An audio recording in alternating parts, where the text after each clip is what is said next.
আজও বেরিয়ে পড়লাম প্রিয়াঙ্কা আর আমি মিলে একটু বিকেলের দিকে ঘুরতে, আর যাচ্ছিলাম বাড়ির পাশেই একটু ব্রিজে।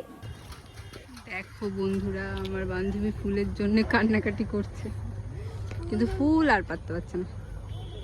হবে না হবে না রে,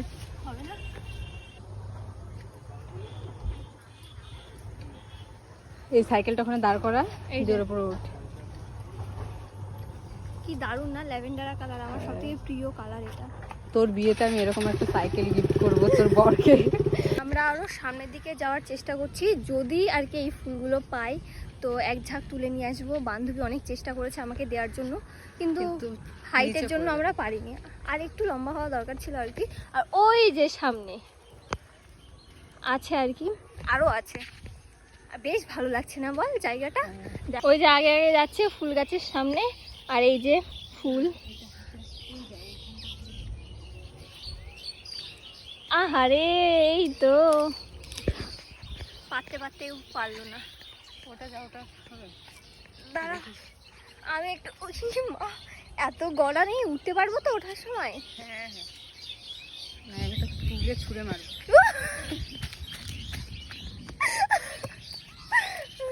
এবার উঠবো কোথা দিয়ে? মেঘ ডাকছে, আর ওঠা যাবে না হয়তো মনে হচ্ছে। এই তুই বলছিস এখান থেকে পারা যাবে? দেখ হাইটটা দেখ, আমাদের হাইট যাবে কতটা দূর। চলে এসেছি এখন আমরা খুব সুন্দর একটা জায়গায়, যেখানে এত সুন্দর হাওয়া দিচ্ছে। কেউ তো আমাকে আর ঘুরতে নিয়েই যাবে না, তো কি করব, তাই আমি আমার বান্ধবীর সাথেই রোজ ঘুরতে বেরিয়ে পড়ি। দেখো সাইডগুলো দেখো, জাস্ট এত দারুণ লাগছে দেখতে না বল? খুব সুন্দর লাগছে না দেখতে? ওই যে সামনে সবাই রিলস করছে। কেমন লাগছে হাঁটতে এসে? খুব ভালো লাগছে না? মানে হাঁটাটাও হচ্ছে, পুরো ফ্রেশ একটা মুড না? আর ওই পাশে দেখো কি হচ্ছে, এত গাড়ি যাচ্ছে, আমি ঠিকঠাক করে কিছু বলতেই পারছি না। আমার কেন জানি না আজকে এই জায়গাটা এত সুন্দর লাগছে, মানে মারাত্মক সুন্দর, তাই তো?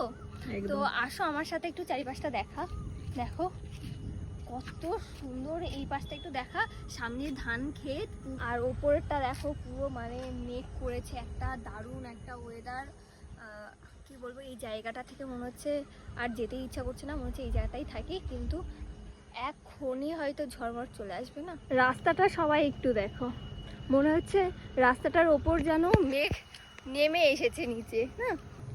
পায়ে ব্যথা নিয়ে আজকে আমি এসেছি ভিডিও করতে, মানে কি বলবো, আগেও হাঁটতে পারছিল না, আর এখন দেখি দৌড়াদৌড়ি করে বেড়াচ্ছে। ওয়েদারে ওর পুরো পা ব্যথা ঠিক করে দিয়েছে, মানে মনটাই ভালো হয়ে গেল। বাড়িতেও হাঁটতে পারছে না, উঠতে পারছিল না বিছনা থেকে, সিঁড়ি থেকে উঠতে পারছিলাম না, নামতে পারছিলাম না, এইরকম এসে দেখি ওর পায়ে ব্যথা কমে গেছে। দৌড়াচ্ছি এখন, বল কত দূর হেঁটে চলে আসলাম। প্রত্যেকবার আমি এই পাশগুলোতে বসি, কারণ যাতে এই লাইট নিয়ে ছবি তুলতে পারি, কিন্তু লাইটই তো আমার হাতে আসে না, তুলবো কি? ও পাশে তোর পাশে দেখা আছে, কিন্তু এই পাশে আর হয় না, ও পাশে রয়েছে। আমাদের কাছে আর 1 টাকা পড়ে আছে।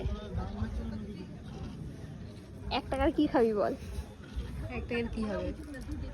একটা তেঁতুল লজেন্স। একটা তেঁতুল লজেন্স খাবি? বলতে বলতে ঝড় উঠে গেছে, ওপরে আর চা খাওয়া হবে না, নিচে যেতে হবে। বলতে বলতে ঝড় উঠে গেছে, বেশ ভালো, দারুণ লাগছে। নায়িকা যখন নিজের চুল ওড়ে না, তখন না একটা নায়িকা ফিল আসে। ঝড় উঠে যাক আরো ভালো করে। আমি ভেবেছিলাম এখনই হয়তো উঠে নিচে চলে যেতে হবে, কিন্তু না, দেখছি আস্তে আস্তে ঝড়টা বাড়ছে, আবার কমছে, বাড়ছে কমছে। উঠে চলে যেতে হবে না? তোমার বান্ধবী পুরো উল্টে পাল্টে গেছে। উল্টে পাল্টে পাগলের মতো লাগছে না আমাকে? না ঠিক পাগলের মতো লাগছে না। এখন যদি ঝড় উঠে যায় কি করে বাড়ি যাবো বল বিয়া? ঝড় উঠলে আমার মানে কি বলবো, আমি তো এমনি রোগা মানুষ, তাই আমি আর পায়ে হেঁটে যাবো না, হাওয়ায় উড়ে একদম আমার বাড়ির সামনে গিয়ে পড়বো। আর তুই হলো কলেজের ওখানে গিয়ে পড়িস।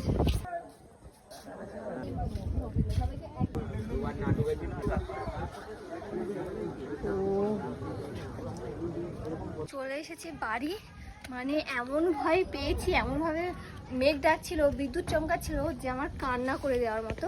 আর এই যে ও এখন বাড়িতে চলে যাবে, আমি তো চলে আসলাম বাড়ি, এবার একে নিয়ে টেনশন যে কতক্ষণে বাড়িতে যাই কি যাই না। তো সাবধানে যাবি, ঠিক আছে? হ্যাঁ, গিয়ে আমাকে একটা কল করে দিস। টাটা।